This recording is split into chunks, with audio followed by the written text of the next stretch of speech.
Madalas ka bang nasasangkot sa away kalsada? So dapat malaman mo to. Pagka merong tao na busina ng busina, singit ng singit, mura ng mura, madalas stress yan sila. So hindi ikaw yon, so wala kang problema doon. Pagbigyan mo. Isipin mo, di ko kilala to, di ko rin problema. Pabayaan mo. Walang tinginan ng matagal. Walang middle finger, walang sarcasm wave. Kahit ikaw ang tama, ikaw pa rin ang pwedeng mapahamak. So iwasan mo yung tinginan at gesture. Mas okay na mauna sila kaysa mauna ka sa gulo. Walang medal sa pagiging tama sa kalsada.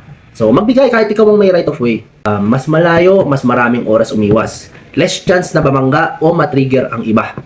Panatilihin mo lagi ang safe distance. Kapag binilisan nila, hayaan mo. Road rage kadalasan nagsisimula sa ego contest.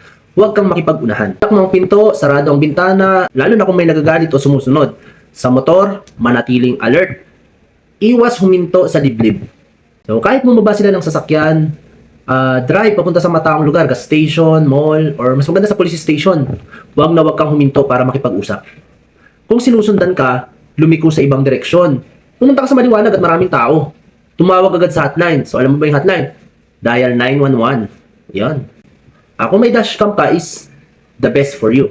Huwag maglabas ng phone habang nagmamaneho. I-record lang kung safe.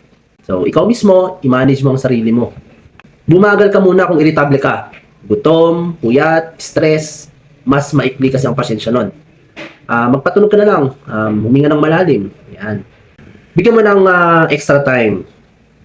Kapag traffic, nagmamadali, ang resulta niyan, road rage. So, planuhin mo ang biyahe mo. Tandaan mo na ang makauwi ng ligtas ay higit pa kaysa sa manalo sa argumento. Isang segundo ng yabang pwedeng habang buhay na problema.